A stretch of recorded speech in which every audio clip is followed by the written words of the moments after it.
Good morning and welcome to the Corporate Parenting Board in Kirklees for Tuesday the 15th of February 2022. So we'll start off with membership of the board. Any apologies, Jodie?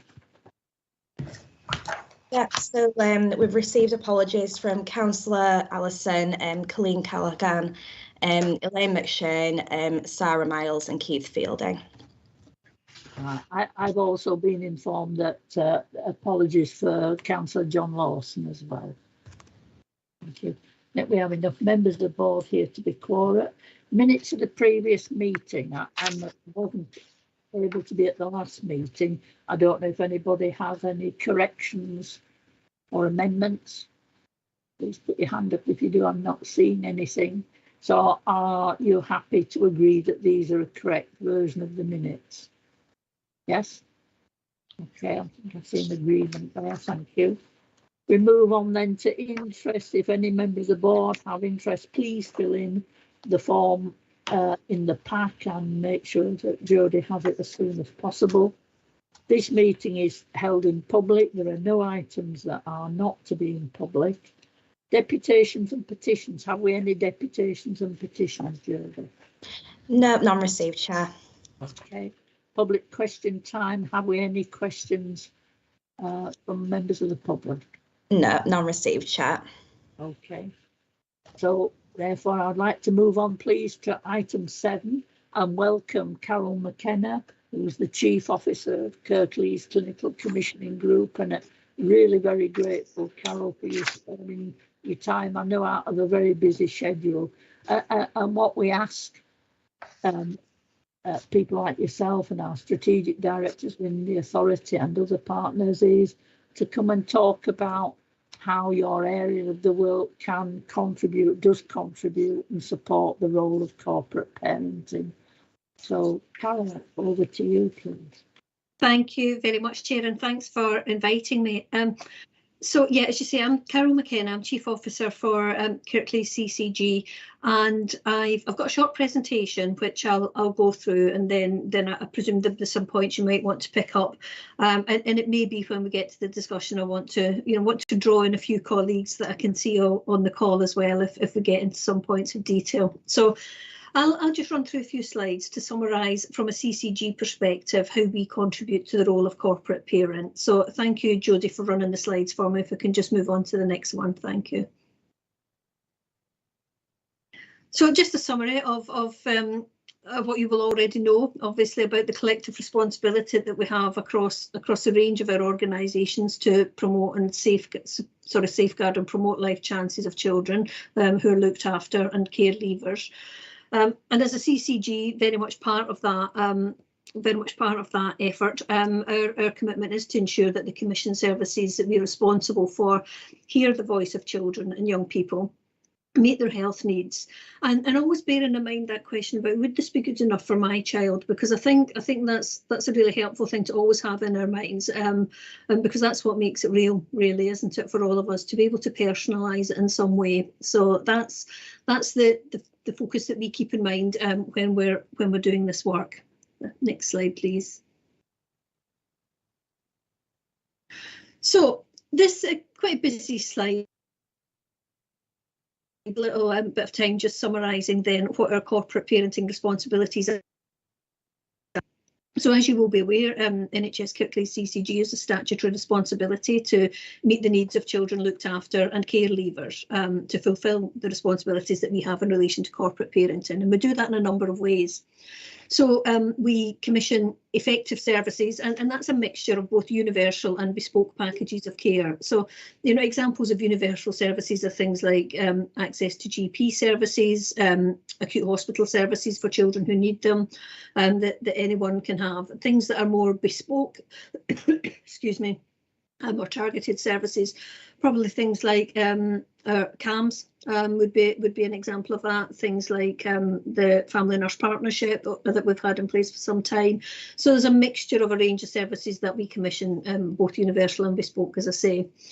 And we also have a responsibility in relation to our children from Kirklees who live out of area, and equally identifying and ensuring the health needs of children in Kirklees who come into Kirklees are identified as well. So the team that I'll show you some information about in a second have a key role in making sure that, you know, anyone from Kirklees who's placed out of area is getting the health care that they need.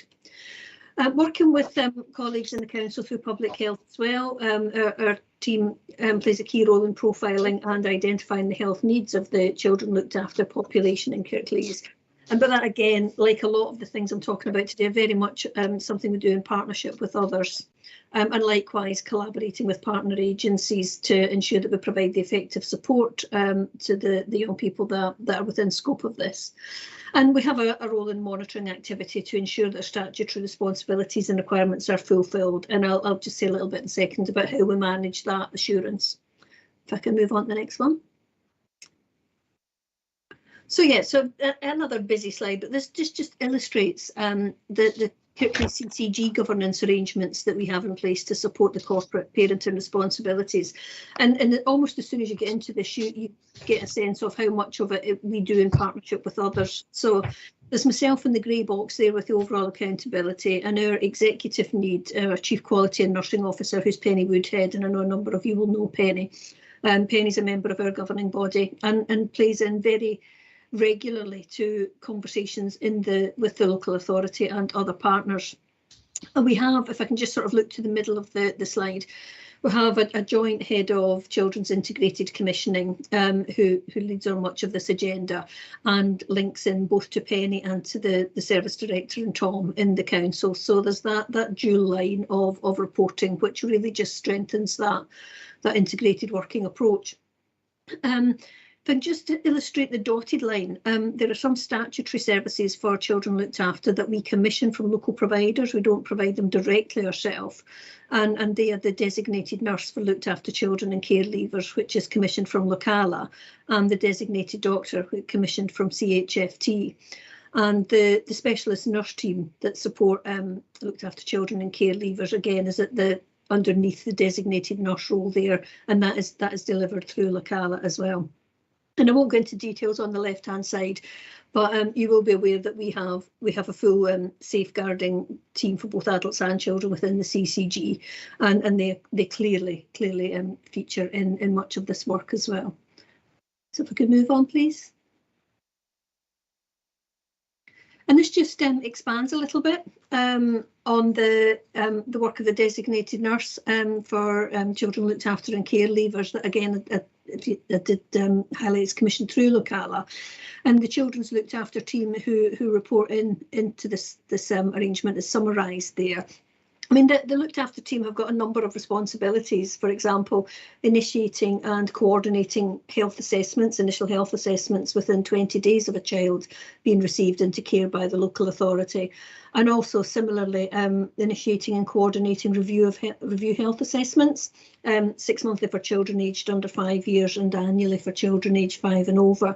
And they have a whole range of other responsibilities, such as providing training and support for other practitioners who are involved in those health assessments, and offering health advice and support both to children, young people, carers, residential staff, social workers and the leaving care team. So they have a very broad remit in this area. And in the bottom box, you can see some of the examples of how the governance and oversight supports all of this work. So the team obviously regularly reporting to the Locala Safeguarding Committee, but also we have regular reporting. I'm just going down the list slightly. Regular reporting into the local authority through yourselves and corporate parenting board, and we also in the CCG have our own quality committee where the annual children looked after report is shared and discussed in that committee. So this work is very much embedded in the formal governance and reporting arrangements of the CCG and Locala and other partners. Okay, I'll just move on. I won't go through the slide in detail, but really what it's doing is just providing a bit of an overview of some of the things that I've been talking about so far to enable you to get a sense of the breadth of statutory roles and frameworks that exist to support the experience of children in care. There's a number of multi-agency arrangements that operate in Kirklees, as you will be aware, and our teams are closely aligned into them. For example, the Kirklees Safeguarding Children's partnership groups and work streams, and also some specialist arrangements that have been developed to support the emotional and mental health needs of, for example, unaccompanied asylum-seeking children. And we, as you know, that has been quite an area of focus for us in Kirklees. So the team have to be able to respond to some of those more specialist elements as and when the need arises. We have the next slide, please. And it's not just about producing reports, not that just is the right word to use there, but it's not just about receiving reports once a year and then you know, waiting another year before we hear things. This slide's to give some indication of the range of KPIs that we look at. We've drawn out a couple of examples here so that you can see how many of the health assessments and review health assessments are done within the timescale, and the number of children looked after who are registered with a dentist and receiving their immunisations, again, is really, really positive. There have been some pieces of audit work done to really focus down on quality improvement, and a couple of examples of them here, which you can you know, read for yourself. I won't read out, but it feels important. And if just move on to maybe the next slide as well, just to be able to illustrate that the sort of a constant focus on an improvement journey. So we're constantly looking at how things are working, what the outcomes are, and where improvements can be made. So we've touched on things like access to dental services. One of the areas that's drawn out here on the bottom of the slide is one that you'll be very familiar with, about the current pressures facing our CAMS services for all children and young people who need it. We have got dedicated CAMS clinicians working within the placement support team. Although we do recognise that, in common with a number of other services recently, there have been some pressures around recruitment and retention of staff, and that's an area that we're all focusing on to build an improvement plan jointly between CCG commissioners and the placement support team. So that's really just to give you a bit of a flavour of, you know, it's not just about the numbers and having the sort of official sort of statutory posts in place and going to the right meetings. There's that improvement work that underpins all of this on an ongoing basis. And then I think what might be the final slide, which is the summary. Yeah, so these are all the sort of things that, you know, assist me and hopefully yourselves in terms of being assured about us doing what we should be doing. So we've got those robust governance arrangements in place within the CCG and across commission services, with the line of sight into the, you know, children looked after and care leavers and services that support them. Commission services are effective and we can evidence a positive impact, and I think we also, you know, should be fair, given what I've just said, that we've got a clear understanding of areas where further improvement is needed. So it's not to say that everything is perfect, but we do have a good understanding of how services are operating, and those services are accessible, we feel, and do support health needs to be met. I think we've got, I've seen in another meeting last week about the strength of collaboration and multi-agency partnership working in Kirklees in all sectors. You know, it applies in relation to the, you know, the group we're talking about today, but it applies equally across the board. So there's that clear collaboration at both exec level and frontline provision, and that does support us in delivering our statutory responsibilities. So when all of those things are taken together, that hopefully gives you some assurance that you know, we are doing what we need to do, and as a CCG we have got a good understanding and are addressing our responsibilities in relation to corporate parenting. So I'll maybe just stop there and see if there are any questions or things that people would like to discuss. Thank you, Chair. Thanks, Jodie, for doing the slides. Thank you very much. Could we take the slide down so I can see people? I'm looking to see if anybody has any questions or comments before I indulge myself, Cara. No, I'm not seeing anything at the moment. Thank you so much for that. It's a very complex range of things that I think you've very adequately demonstrated for us. I suppose I'll ask you, I'll present you with a challenge, if you like, because you've been addressing all the sort of health needs of varying ranges and demonstrated that really well. but you are part of quite a large organisation with other bits that join on and so on. And one of the big challenges for us is about how our care leavers and young people approaching that age are ensured that they're in education, employment or training.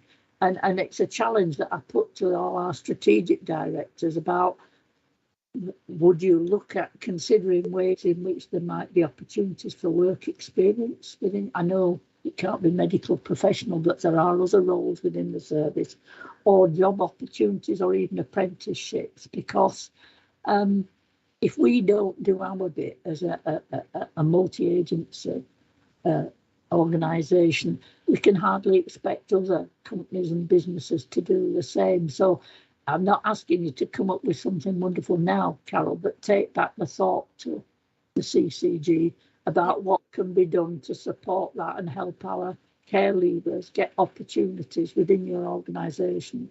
I think it's a really good and very timely point, actually, because it's not just about the CCG in relation to this, because we're a very small organisation, and as you know, the structures are changing in the coming months. But I think if we think about NHS bodies operating in Kirklees, or health organisations like Locala and others, social enterprises, you're absolutely right that we are large employers. And we have been increasingly having these conversations about what more can we do as key employers in the area to support this. And I mean, actually, our last partnership forum, which was our integration board, we had a really good conversation about workforce and thinking about how we start to grow our own workforce and give people opportunities. So I will absolutely take that challenge back, Chair, into that conversation, but it's absolutely the right thing to do.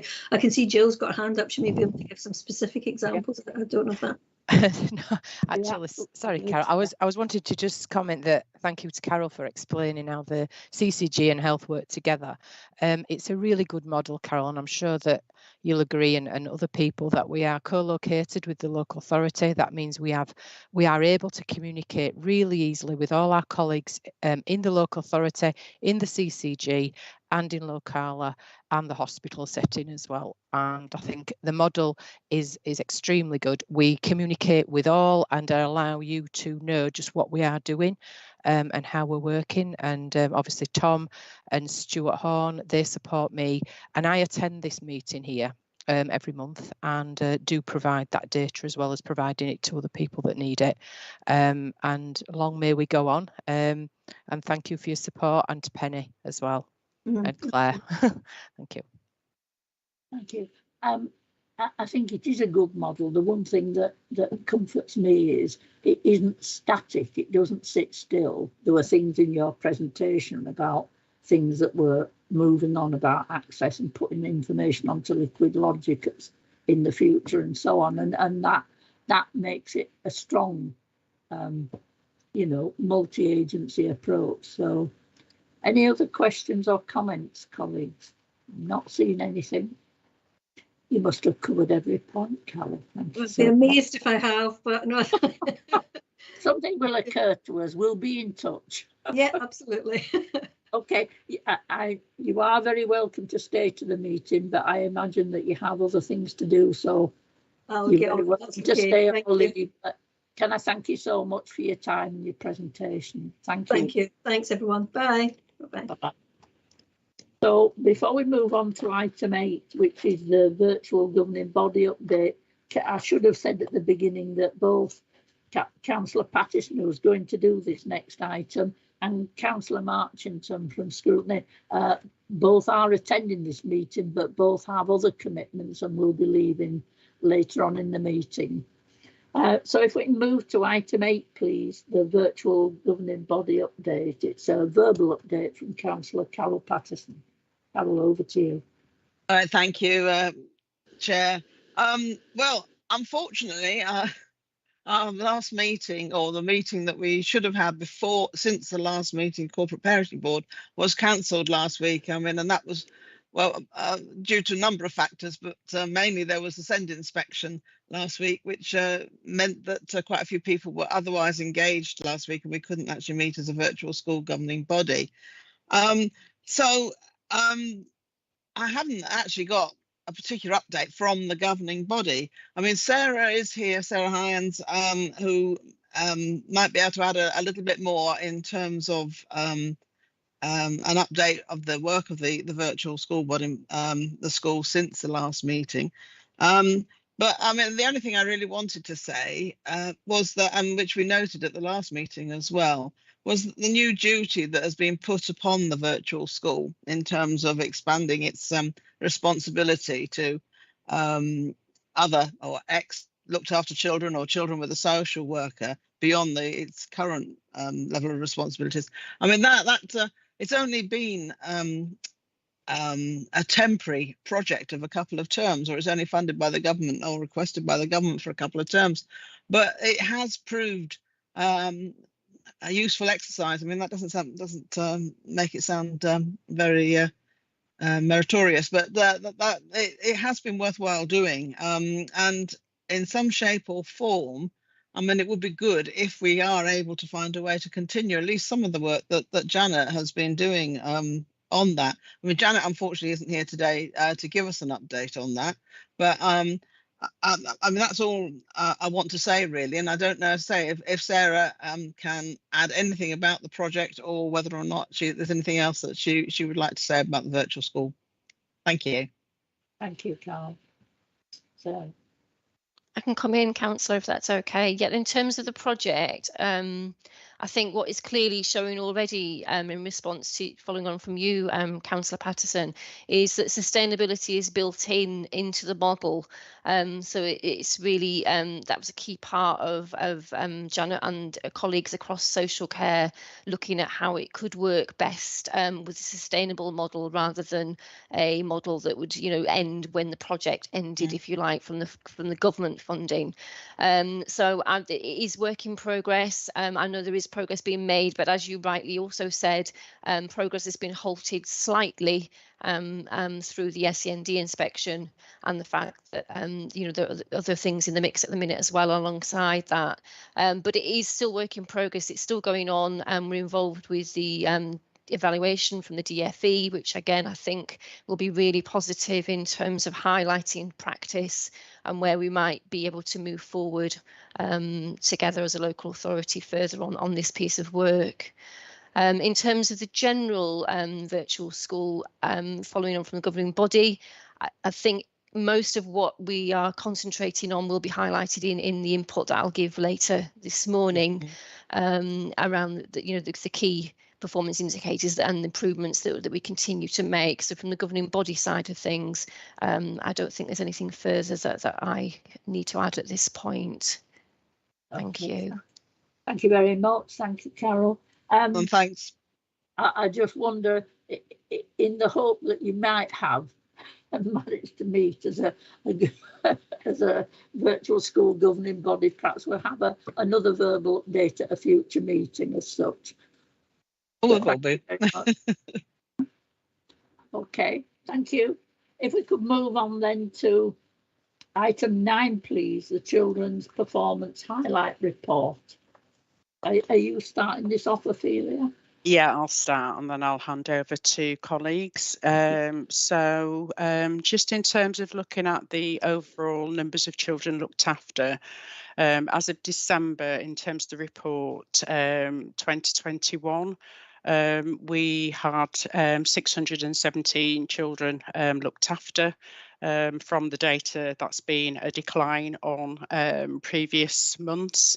But I just wanted to highlight as of today that we do have 626 children looked after. So we have seen an increase in the numbers. So, and I think they continue to be increasing again.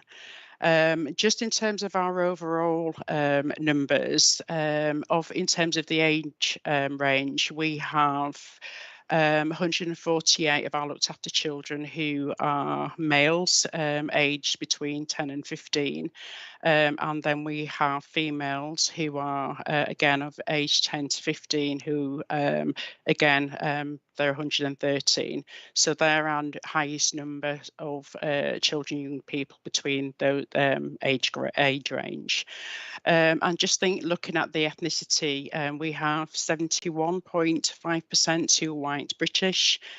Just in terms of note, we are seeing an increase in the number of children of Asian ethnicity in terms of becoming looked after. So just in terms of comparison, in December 2020, we had 7.5% of Asian ethnicity, and of December 2021, there's been an increase to 9.1%. We need to do some further work to understand and interrogate that data. So that's an area that I'd look at again in terms of I want to present a fuller report to the March board just around that. So I'll ensure that that's included within that report. We continue to see children and visit children in terms of social work visits.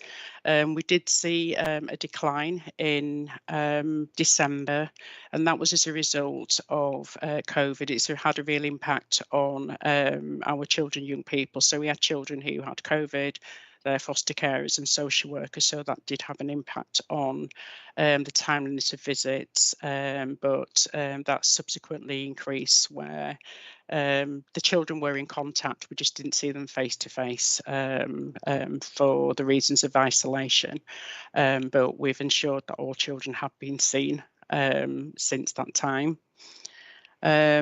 And just in terms of the care leavers, I've got a full report that I will be referring to. So that's the next item. So I'll just leave the care leavers until that point in the agenda. So just to open up for any comments, questions or points of clarification to the board. Any comments, questions? No, I'm not seeing anybody. No. Okay, so who's going to do the next bit? Are we going to do education as such? That's me, Councillor Kendrick. Thank you. Yep, so in terms of our key performance indicators in terms of education, so if we start with our PEP completion, so personal education planning completion, which forms a statutory part of a child and young person's care plan on entry into care. So in terms of, we continue to have 100% completion and facilitation of PEPs for our children and young people, both from the care planning side of a statutory function of at least once per term, and in terms of the initial PEPs within timescales of 10 days of us being notified when a child or young person comes into care. So that continues to be a positive for us, and as a virtual school, we currently lead all those PEPs reviews in conjunction with social care colleagues and other professionals involved around the child and young person. And we continue to do that virtually currently as a result of our working practices and evaluation of those. In terms of another key performance indicator that obviously we are very mindful of is attendance for our children and young people. In terms of our persistent absence, where a child or young person is attending for 90% or less. We are very clear, we have monitor this on a daily basis through a commission through welfare call. It's important to note that prior attendance and current attendance is not comparable, sadly, because of the COVID codes and attendance codes that school and educational providers have been needing to use over the last 2 years, and they have changed as well in amongst. So even within that time frame, it's very not very helpful to make direct comparisons of attendance. But we are fully aware who the young people are, where there are concerns of attendance, and we work very closely with across service and with the young people themselves and the schools and educational providers to ensure that there is a plan of action that is agreed for any child or young person who is not in full-time, with a view to ensuring that they become full-time as soon as possible. Another performance indicator for us is the mid-year school moves. Again, these are only actioned if absolutely necessary, and wherever possible, we try and support the move to ensure that there is no break in provision between providers or minimal break in provision. And so in terms of our figures, cumulative figure so far of 97.2% of our cohort without a break at all between educational moves. For one young person where there was a break, this was down to them not having a school place on entry into care, as they were an unaccompanied asylum seeker. So in terms of our areas for improvement, we obviously want to maintain our success rate across the key performance indicators where we are at 100%, and work very closely to ensure that the other areas also show signs of improvement. We are very mindful of the emotional well-being impact of COVID on our children and young people, and this is an area where we continue to see that we need to work tirelessly to improve, along with colleagues in social care, our school and educational providers, to ensure that offer around supporting emotional well-being is as good as it can be. And I think it's also worth noting that obviously we are very supportive and know that we are supported very well by our colleagues in schools and providers who are working in very challenging times still, and the impact of COVID is still out there in terms of capacity and the impact of that in terms of staffing and capacity to support. So that's it from me. Are there any questions or comments, please? Looking, colleagues, questions, comments, please put your hands up if you have. No, not seeing anything at the moment, Sarah. Can I just ask one thing? Against the persistent absentees, the benchmarking is 2018-19 for both statistical neighbours and for England. Is that because there's no available data from those? Yes, that will be it, Councillor Kendrick, again, because of those anomalies with the reporting generally around those types of figures, and the fact that we can't compare either. I think everywhere's sort of stopped reporting on benchmarks nationally until we're in a clearer picture, so that it is robust data and comparisons. It sort of amplifies the level that we're at because of COVID. Of course. And almost it would seem to be it'd be better to put a not applicable in there, because I think yes, it just makes it look extreme when it isn't. It's what every council is going through. Yes, yeah. No, I think that's very valid point. Thank you. Yeah, I don't see any questions arising. If we keep moving on through the report, and I think we're on to the part on health. So I do believe that's you, Jill. Yeah, good morning, everyone. I'll just go through the narrative that I've written and just give a bit of explanation behind it. We'll start off with the initial health assessments, which are completed within 20 working days of a child coming into care. The rolling 12-month data shows that 85.3% in timescales, but the monthly data for December is 100%. This is still a challenge doing these initial health assessments. They are not done like we did pre-COVID. Part of the assessment takes place over the phone, and the second part takes place in the clinic. We don't have as much clinic time now, so as you can imagine, trying to do it twice, it is actually taking longer. So I think the paediatricians and nurses who are working in that clinic are doing an amazing job to keep it at that rate. The review health assessments, we have an expected reduction in our usual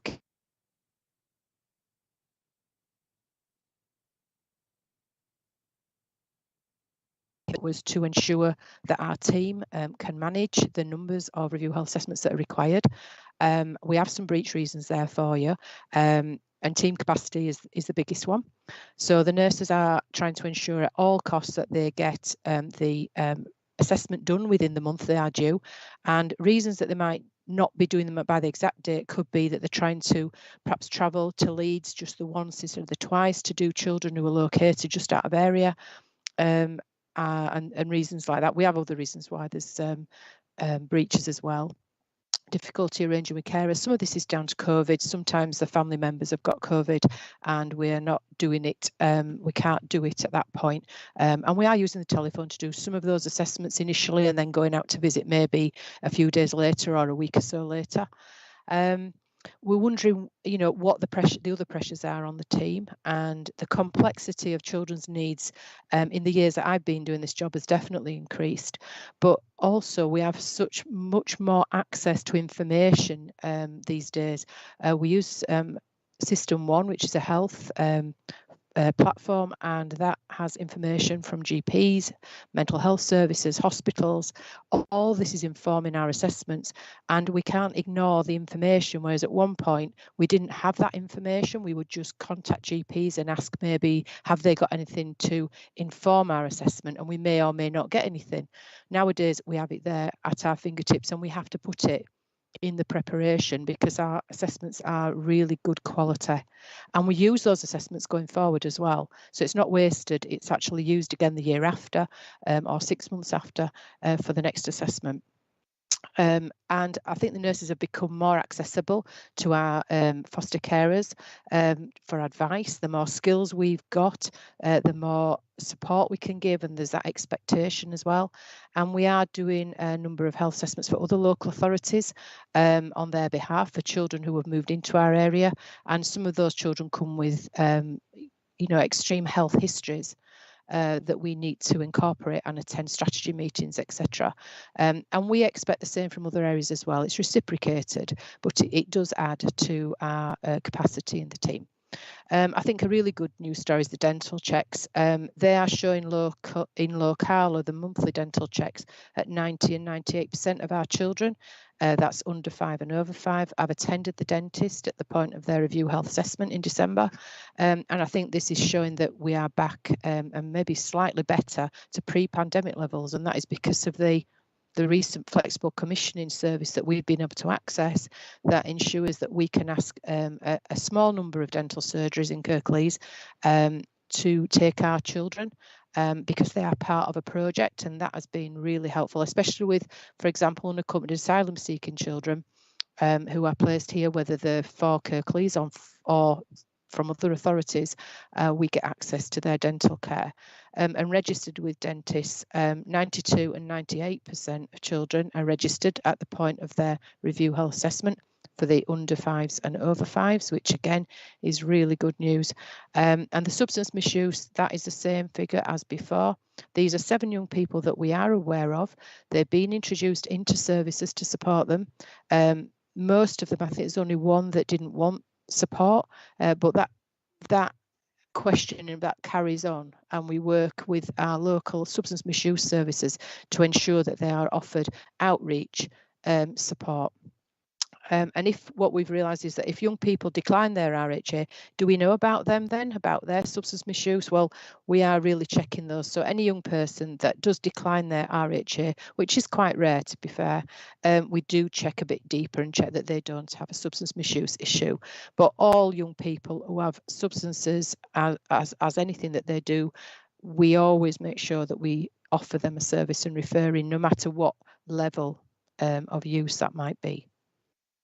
So that's a whistle-stop tour of our KPIs. Got any questions, anybody, please?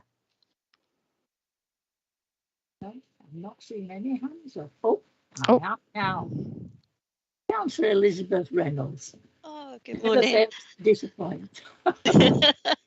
I do try.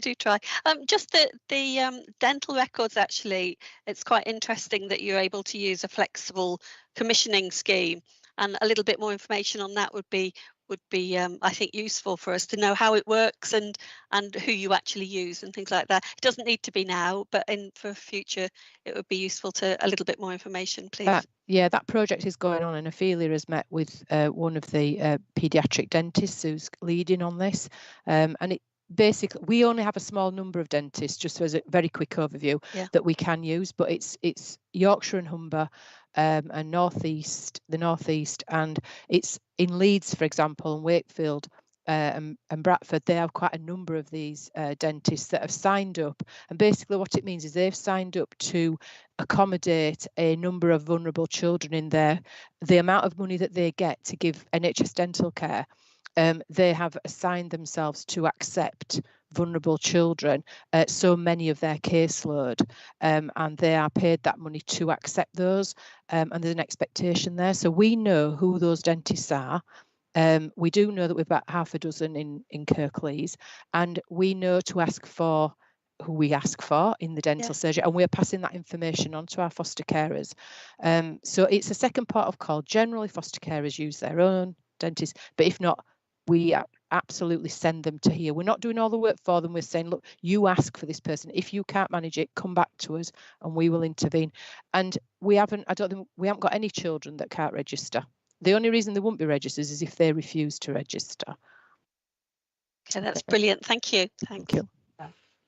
I mean, Jill has a long history, Elizabeth, campaigning, trying to get our children who are looked after registered at dentists, and it was an extreme situation, certainly a year, 2 years back. And so this is a big step forward, really, isn't it? Yeah, it is. And I know the challenges just with 2 children. I think I know the challenges of registration with dentists. But yes, much appreciated. Thank you. Excellent. Thank you very much. I think you let off very lightly, Jill. There's no more answer I could see, but thank you very much. Thank you. The next bit in the report is care leavers. Such.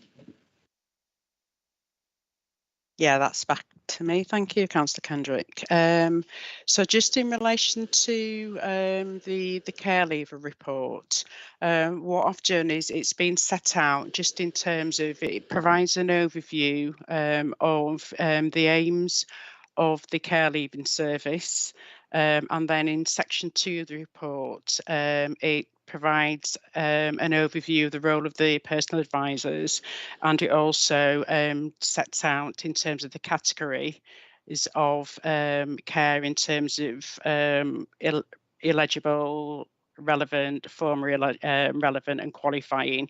So it sets that out as defined in the Leaving Care Act 2000. So I'm not going to go through that in detail. It's available for people to read in relation to that. So just in relation to our care experienced young people, they all have an allocated social worker up until the age of 18. But what we've done as a service over the last few months is to ensure that all our care experienced young people have an allocated personal advisor who is defined by the in terms of the Care Leaving Act, that their role is to support, assist and advise to support young people to continue to develop their independent living skills. So what we've done is we've ensured that all our care experienced young people now have a personal advisor allocated at age 17. So that's an improvement in terms of on previous performance data. The reasons we've done that is that we need to ensure that our young people are beginning to build those earlier relationships and that the personal advisors are getting to work with jointly alongside the social workers, so that they've got an earlier understanding of the young person's needs, looking at their areas, particularly around education, employment and training, because we do have real concerns, and that's an area for us in terms of prioritising and developing. Because you can see from the data, our young people who are in employment, education, training is 54.9%. As you know, that's an area of concern for us all. So it's an area that we will be looking to work with our business networks. We need to look at how we can actually create opportunities for our young people. Again, it's looking out to Kirklees Council as corporate parents in relation to how can we create opportunities for our young people quite early on. So again, so we're looking at that as part of the pathway planning. Again, in terms of looking at 16.5, what are the aspirations, what are the needs of young people, what do they want to do, and then how can we then facilitate and ensure that those opportunities are available. So that's one of the areas that we do absolutely need to focus on. Just in terms of the report and the overarching, we have 283 young people who have been looked after. Of those, we have 9 who are aged between 16 and 17. We have 211 who are aged between 18 and 20, and then we have 63 who are 21 and over. And then just within the young people that we're working with, we currently have 23 unaccompanied asylum young people who are also receiving services and that we're also working with. Just in terms of the pathway plans, our young people do have pathway plans. We do have a challenge in ensuring that they're updated timely. So that's an area of work that we'll continue to work with the personal advisors and the team as a whole in terms of timeliness and recording, because we've identified through looking at the data, they are being done, but they're not being recorded in a timely manner. You'll also see from the data that in terms of the accommodation, so we have 86.5 children who are in suitable accommodation, but when we've looked at that data, we have 14 young people who are currently within a custodial setting, so therefore that will be defined as being as an unsuitable accommodation in relation to that. The personal advisors are continuing to meet and keeping in touch with the young people. We want to do some work around that because the minimum standards is that our young people should be seen every 8 weeks. We want to do that. I think our young people should be seen more frequently.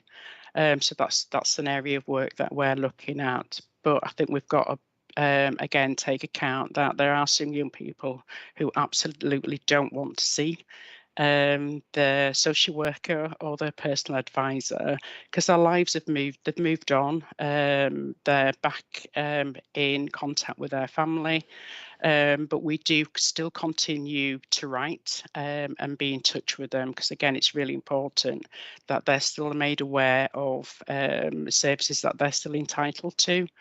So that's it in a summary really. So our biggest challenge is around our young people who are not in employment, educational training, and we've got a real challenge in terms of, and again I'll welcome any comments and as a board how we can work together to address this and create opportunities for our young people in terms of in the future.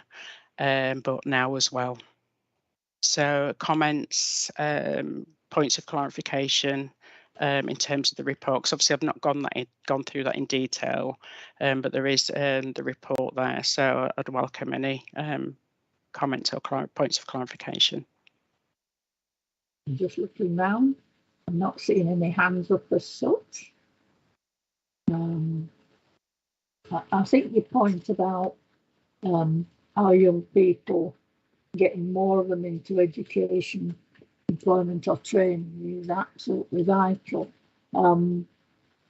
Hence my challenge to health, because it isn't just about, we have strong partnerships with other organisations and services, and it's about all of us, including the authority, looking and seeing what we can do to give experience, to give apprenticeships, to consider people for employment. Sarah? Yeah, just as an extra feeling, which I know you've sort of brushed on in your overview, I think it's just worth showing that we obviously continuing the work in terms of trying to ensure that virtual school remain involved as far as possible in the child's young person's educational journey. Currently, the young person needs to give consent for us to be involved post 18. So that means for some young people, we don't stay involved to the end of year 13, and therefore have no real clarity around outcomes for them at the end of that particular phase of their education, to be able to support them to move elsewhere. So I know that's a piece of work that we're jointly doing across service. So I think, again, that will enhance, hopefully, and add some extra capacity into supporting those outcomes. Yeah, sorry. Yeah, and just in terms of just responding back to that, we're also creating a panel of key agencies to look at the work, and that includes the adult learning. So in relation to Jeanette Palmer, to work with them around how we can absolutely improve those opportunities. What does that look like? And again, not just at the point of once they hit 18, for me, starting to look at that at 16 and a half, and probably before that, actually at 16, to look at those opportunities. We're also, again, linking into to housing, looking at, we do have a personal advisor in terms of careers, whose pure focus is around looking at those career opportunities. So one of the things that we're also looking to ensure that we have in place is that the careers advisor with the PA, the personal advisor, and with the social worker attends the PEP review. So that's the personal educational planning meeting at 17, so that everybody's clear about what that looks like, that we're having those individual conversations with the young people about their needs and what that looks like. We've got to create those opportunities. We know young people change their mind every 3 or 4 months about what they want to do, but we have got to be in a position where we're creating all those opportunities and being flexible to ensure that we get the good outcomes, and that we've got successful adults who are able to live independently and feel confident that they've achieved what they want to achieve. So that's the aim of our service, and it's about ensuring that we do that jointly. Can't do that in isolation. We've got to do that in terms of collaborative working across all our services within Kirklees Council. Thank you. Can I just raise a sort of concern that ticks at the back of my head, really, about suitable accommodation? I absolutely welcome and accept that housing give priority to our care leavers. And, young people are, I'm leaving care, etc. And there is a bit of pressure, I'm told, whether it's accurate, I'm told by some care leavers that, they get 3 opportunities, and if they don't take one, they feel that's it. Whether that's true or not, I don't know. But I have come across care leavers who, because they're desperate to get out of care or feel they're under pressure to accept an offer, end up in a housing. I'm not saying it's unsuitable in terms of where it is in its structure, but actually have managed to put themselves geographically so far away from all their connections, families, friends, that they sort of self-isolate themselves by accident. And And that's a sort of more softer approach rather than the practicalities of getting a property. And I just think that actually is quite important for that to be looked at. And I'm only talking about 2 or 3 occasions where young people have talked to me about where they've ended up and, you know, virtually how miserable they feel because they can't afford to travel to whoever they're connected with and they're in the wrong place, really. I mean, that's another area that we're looking at, because again, from our service and the conversations that we've had, we're real advocating for children to remain in the area that they're used to, that they want to be. I think that's really important in terms of the work that we're doing. And I think one of the things that I probably should have said and I didn't, in terms of the work that we're doing around the staying put. So again, we've updated and we've amended the staying put policy, again, to enable so that people are not disadvantaged, so that children, young people can remain with their carers. So we're in the process of implementing that policy to make it much more viable for everybody, and it enables the young people to remain within the environment. And again, it's that continued support in terms of 18, 19, 21 to continue to develop those life skills, because it doesn't just stop at 18, it continues in relation to that. So again, we're encouraging, and again, those earlier conversations around opportunities for children, young people to remain with their carers post 18. So again, they're the conversations that we're having as part of that pathway planning, and those discussions that need to take place as well. So just to be reassured that work is being undertaken, and it's really important that we're having those early conversations with the young people around their connections. And also we're looking at young people who clearly want to return home as well. So we are doing work with young people so it's safe and they're all supported for them to return home, because families change, circumstances change. So we are looking to ensuring, in relation to children and young people want to return to their birth families and or connected to carers where there's been some relationship challenges or difficulties, we're encouraging that in terms of supporting, repairing, rebuilding those relationships. So we are continuing to look at where do young people want to be, and supporting them to get to where that destination is. You know, whether it's them living independently, whether that's them remaining with their current carers, or whether that's them returning to their birth family. Yeah, I mean, it's good to hear about young people being encouraged to stay in an area that they know and are familiar with. Unfortunately, with the pressure on housing, we don't necessarily always have houses there, and it's how one brokers between those two needs, if you like. And staying put is one option that really helps take the pressure off a bit. You don't have to accept a house 10 miles away. You know, no, the big area, and that's can be the outcome if we're not careful. I'm not seeing anybody else's hand up or comments. So can I thank you very much for that bit, Ophelia?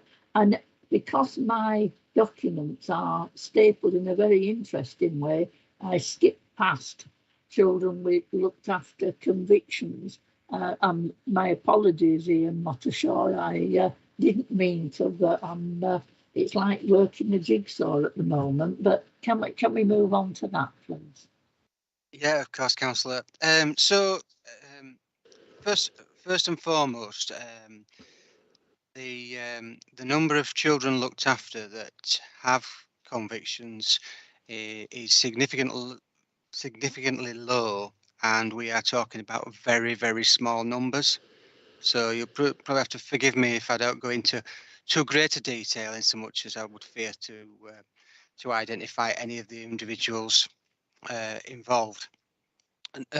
But first and foremost, the current percentage in the last quarter of children looked after who received a conviction, and in terms of what we mean by conviction, that's a court order or an out-of-court disposal, such as a caution, is at 0.5%, and that is lower than the national average, and that is lower than our statistical neighbours. So the numbers there are very small.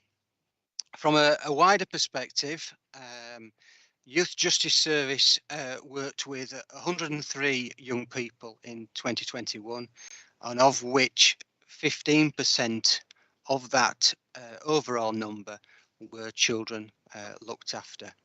That number is again with a slight health warning, in so much as they are small numbers in the proportion, so therefore a shift in 1 or 2 people can actually shift that percentage quite considerably. How does that compare to the previous year? Very similar to the previous year. The overall percentage was slightly lower in terms of 12%, but again, when we're talking in those numbers, that shift is minimal.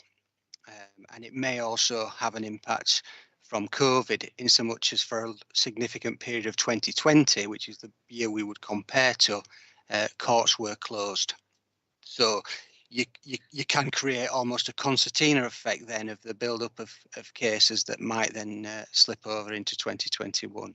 At a previous corporate parenting board, I was asked a question around the breakdown of the young people in terms of their accommodation status when they were involved in Youth Justice Service.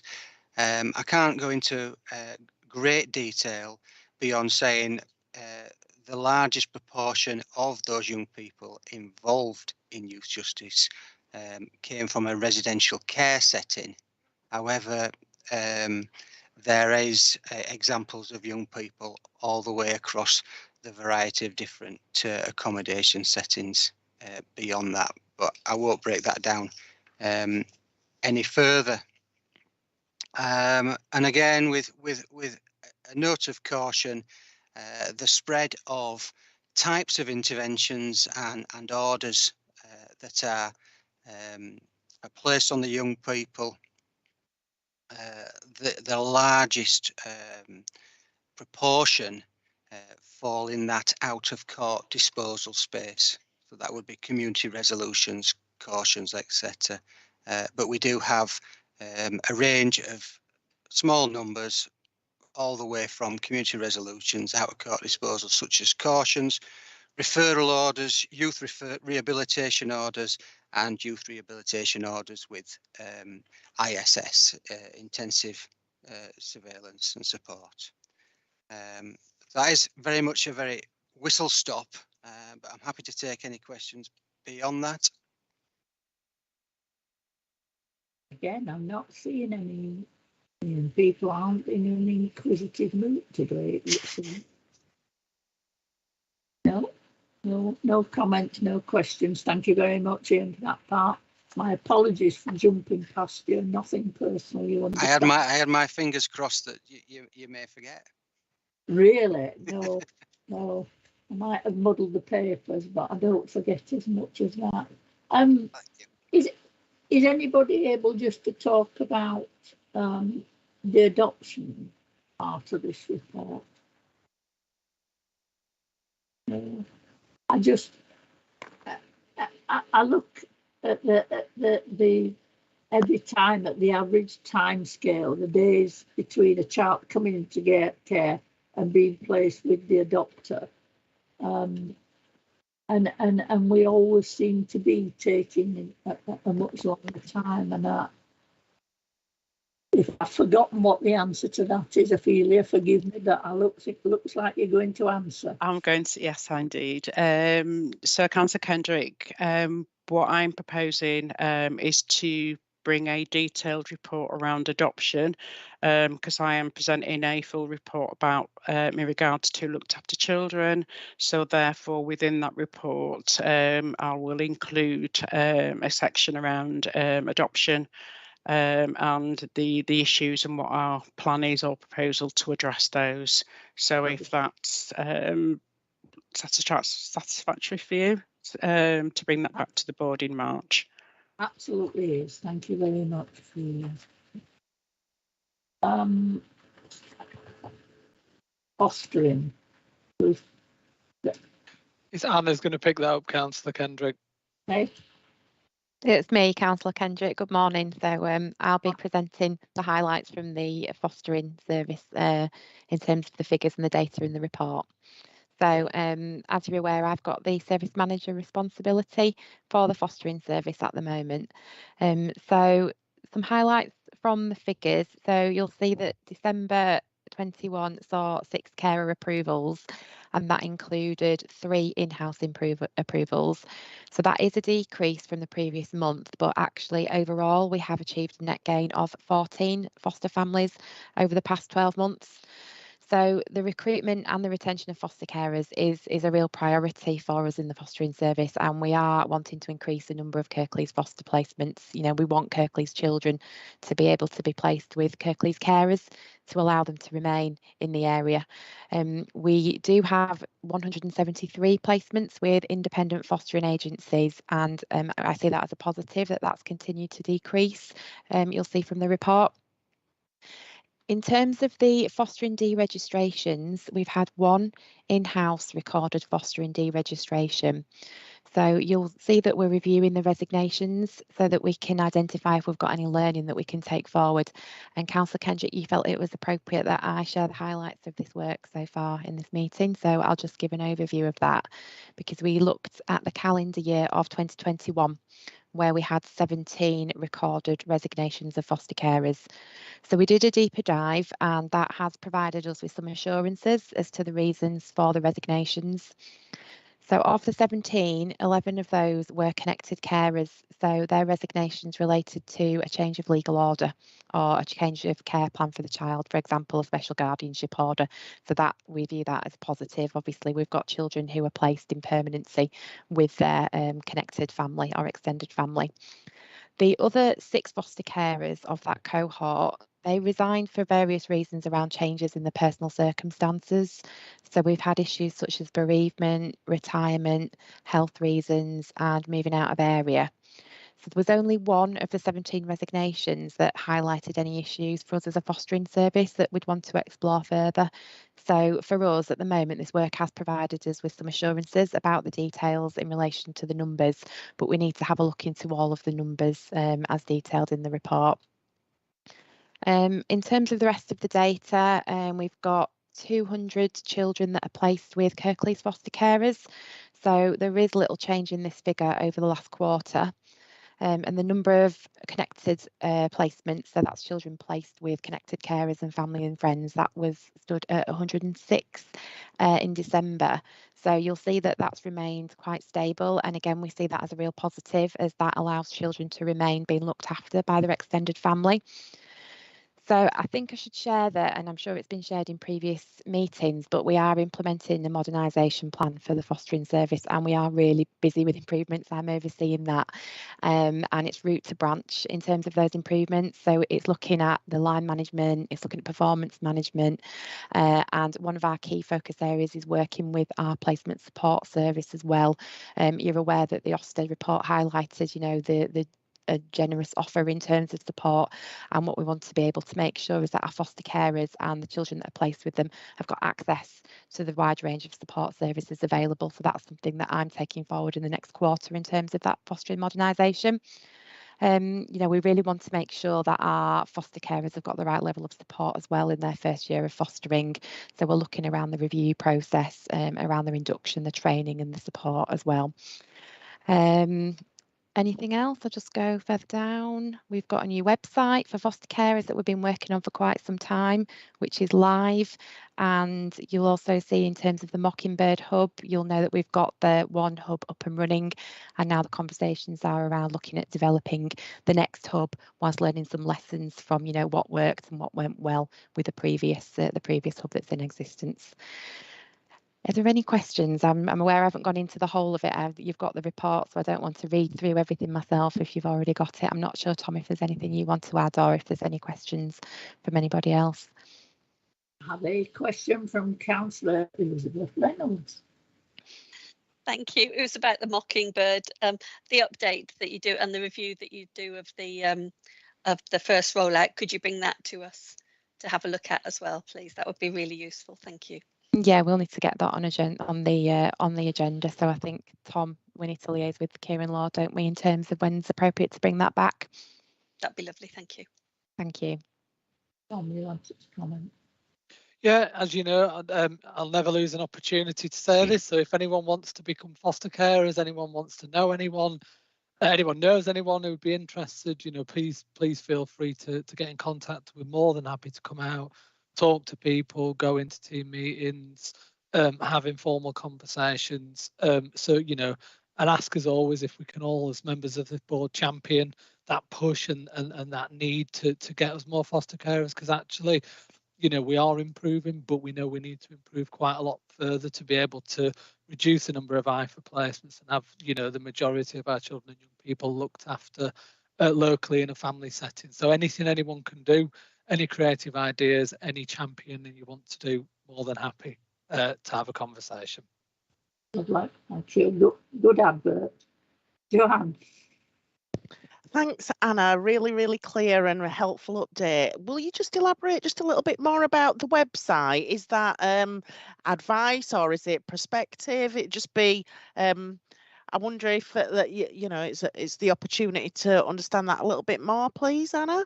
Yeah, absolutely. So we want to see it really as a port of call where people who are interested in fostering are able to come, and we've made quite a lot of changes because there was a lot of information on there, and I think it was quite confusing, and if foster carers are wanting to, or prospective foster carers are wanting to consider fostering, Kirklees isn't the only option. As we know, there's IFAs, and so before we made this website live, we actually had a look at all the other websites that there were, because what we want to do is make Kirklees attractive, and what we don't want to do is for someone to go onto the Kirklees website and then not be able to have information that's clear in terms of actually how long things will take, what they could expect in terms of an assessment, and also what support they have.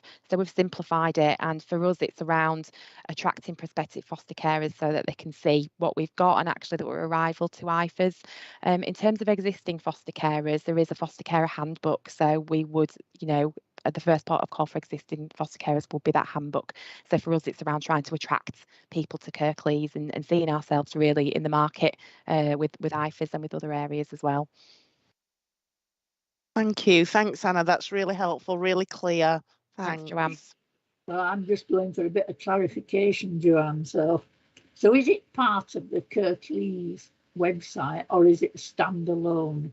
It's a standalone, yeah. So if you put in Kirklees fostering, if you Google it, it should be one of the top hits, and it's a standalone. So, and can I ask, therefore, is that promoted on other social media? Because I have to say, I don't know if they do it on purpose, a lot of other councils fostering stuff lands on my Facebook timeline day after day, and I think, cheeky beggars, But, we do have a counselling, a marketing worker within our fostering service who is on social media. She's on Twitter. I could probably talk for an hour about the work that she does, especially around sort of targeting foster carers. So yeah, she's our social media expert and makes sure that the website is publicised along with lots of other fostering offers and activities, etc. Lovely. Tom, you wanted to come in? Yeah, just coming in on that. I think I think Anna's right. We have got a good marketing strategy and we've got a lot of presence. I think we could do some more simple things. So, for example, we could all commit to having a footer on our email that's got the link to Foster for Kirklees and things like that. So I think we need to explore some of that. And it was just Anna talking about the benefits, just so board members are aware. In terms of our fostering offer, we do have a pretty good offer in relation to the rates. In terms of skill levels, we have a really good offer. We give paid annual leave, which a lot of other areas don't do, and we've got a good placement support. We've got a number of things, but one of the things, and again, this is me doing a plug, we're always looking to build is the kind of access that we give to our potential foster carers. So, for example, at the moment they can access our employee healthcare. There's a number of other things, but we'd like to build on that. Looking at things like Huddersfield leisure offer, look at what we can get from the local sports clubs, the arena. So again, if anyone's got any links into people where they'd want to try and persuade organisations to help give things for a discounted rate or a free rate to our foster carers, that would be much welcome. Thank you very much. I suppose I've not seen anybody else. Going back to your one resignation that you need to look into, I am aware that Barry and Colleen and others from the Kirklees network, fostering network, will often say, oh, some people are unhappy, talking about giving up and what have you. The fact you've actually got one, there might be another 3 or 4 down the route. So I suppose I'm interested as to how much you then talk with the fostering network about common issues that are arising and are really upsetting our foster carers, you know, because that really is the way forward, isn't it? To make sure if there are problems, we head them off at the pass before they develop further. Any sort of thoughts on that? Yeah, just to give you some reassurance, Councillor Kendrick, we meet with Kirklees Fostering Network on a monthly basis, and we do go through all the issues that come through the helpline and the recurrent issues, I think, that probably frustrate our foster carers. So we're well aware and cited on those, and KFN do a very good job of holding us to account with high support, high challenge, as you would imagine. But one of the other things that we've started doing is that where a foster carer is thinking of resigning, a conversation is offered with the head of service. I've actually had a couple of conversations myself with some foster carers as service director. So what we want to try and do is get ahead of that issue. And obviously there's a process in place with supervising social workers that foster carers go through. But when it gets to the point where they are feeling like they want to resign, we are offering more senior oversight and understanding of that. And also what we're doing the same. If that doesn't work, you know, we also want the same from exit interviews. So I think Sarah Miles, as head of service, will be doing all exit interviews in the meantime. Right, and we're writing an exit interview policy as we speak to make sure that we've got that process in place and that offer if it does get to the point that somebody resigns, so that we don't need to do this deep dive that we're doing now. Actually, we're aware in live time what's happening, so we can act there and then if there are issues that there's a pattern in relation to. Fine, thank you. Thank you very much for that. Thank you.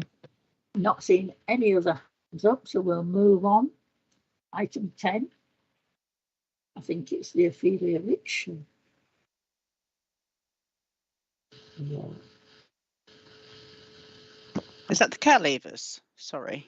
Care leavers overview report, it says. I've done that. I know, I thought you had, but it's the next item in the pack. I know. At the time I thought, is that the one that we were doing later? I thought it was an extra bit you were doing.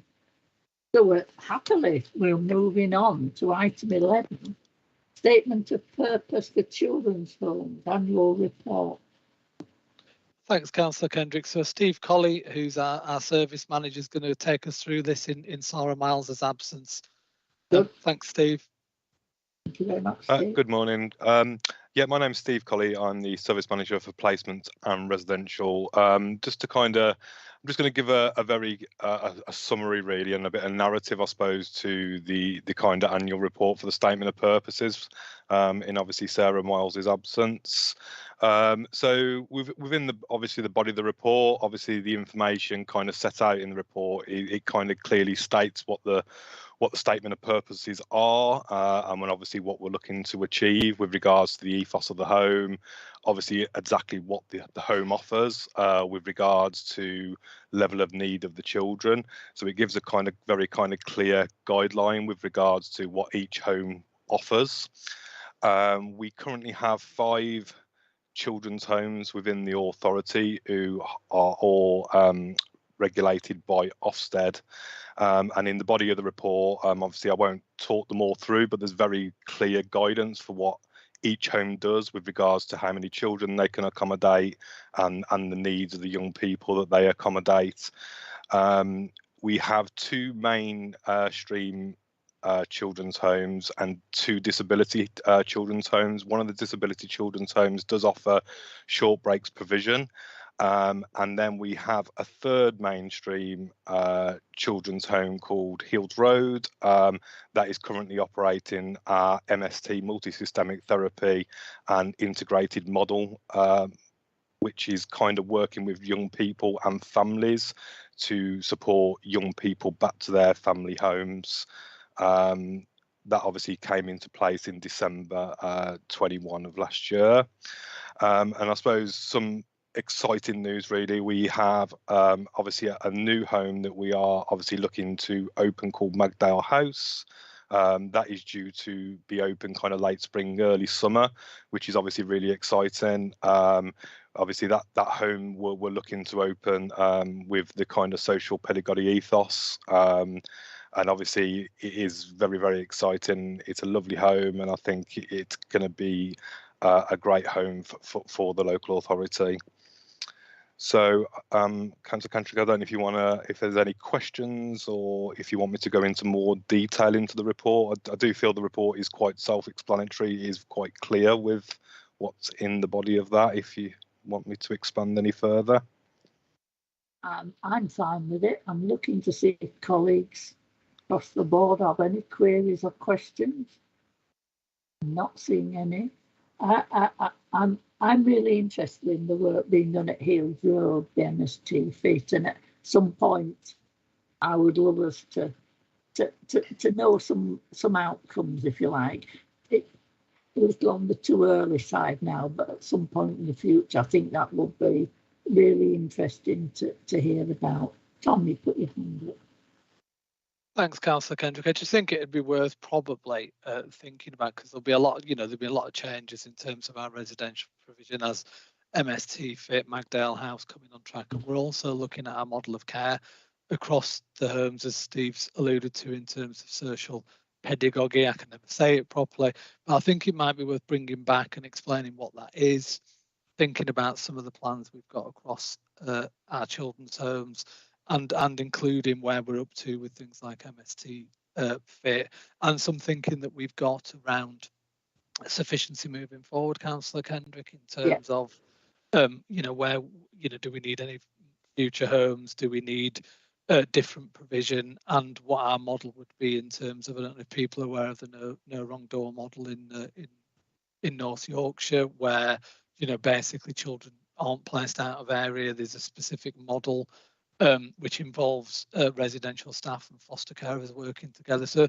some interesting things that we're looking at. So it may well be worth, in a maybe not the next board, but the board after, bringing something back around that, if members would appreciate that. I think that will be really useful, because it really sort of puts more meat on the bone. So it isn't as simple as people think. And I think some of what's on offer is both interesting and exciting, but I'd like to know more, and I'm sure board members would as well. I think you let off lightly, Steve. If I could think of anything to grill you on, I would, but unfortunately I'm out of ideas at the moment, but thank you very much. Thank you. So we're on item 14. We're on the Children's Ambition Board update, and it must be you, Tom, because it says Elaine McShane, and no, she's not around, so it must be you. It's a verbal update of the Children's Ambition Board. I bet this will... It will be quick, Councillor Kendrick, because as Councillor Patterson discussed earlier, we had our Special Educational Needs and Disability inspection over the past 2 weeks, and the Children's Ambition Board, because of a number of people involved in that, were required to do other things, was cancelled. So I think there isn't anything to update as it stands at the moment, but when we have the next Ambition Board, we'll update you, and I'm sure it will go ahead the next time. Yeah, it's just unfortunate, you get such short notice and things have been scheduled in the diary for months. I do think, of course, when we get further down the line around the outcome from that SEND inspection, that's also something that we'll need to come back to the board. We're probably talking, within the next municipal year, looking at the timescales, but it needs to be a key thing early on, I believe. Yeah, absolutely, right? Councillor Kendrick. Yep. So it is now item 13, and it is about updates from board members on interactions with services or other activities that are relevant. Anybody got anything to report? I've just got one thing. I went, as far as I can remember, I went before Christmas to the SGOs and kinship carers pantomime and Christmas party, which was hugely successful. I mean, lots of families there. I saw Santa Claus arrive and go into his grotto, and there was a really intriguing pantomime with a cast of 3 who played many parts, which seemed to be very much enjoyed by families, and some good stuff to eat, and it was a very enjoyable event. Unfortunately, I ended up with about 3 bits of casework from that, but you know, nothing that would affect anybody here. It was about helping get some support and bits for people with SGOs, but that was really interesting. You know, I went a bit heart in mouth thinking, you know, COVID's still out there, but I mean, people were taking as much care as possible in that sort of environment. No one else has anything else to report. We'll move on to the last part is the agenda plan, and I think we've already mentioned several items like the send inspection that needs to be on the agenda plan. We already know that Ophelia is bringing a more in-depth report to the March meeting. I don't know if there are any other things that people think that we need to be considering at the March meeting. Hopefully, it depends on availability, but we have invitations out for both the 2 of the strategic directors, David Shepherd and Colin Parr, asking us to come and tell us how they can support and what they do to support our care leavers. So it is and not just our care leavers, but our children who are looked after, what they contribute to being corporate parents. And I think it is a question we have to keep asking, you know. So anybody got any other thoughts of things that need to be on the agenda plan? I don't think so. Ladies and gentlemen, I think we have gone through the agenda. We are at an end and we are early. It isn't usual that we get a bit of free space, but we have now. So all I can say is, can I thank everybody who's contributed today, who's attended today, and go and enjoy your free half hour. Thank you very much. Thank you very much. Thanks, Councillor Kendrick. Thank you. Goodbye. Bye. Thank you.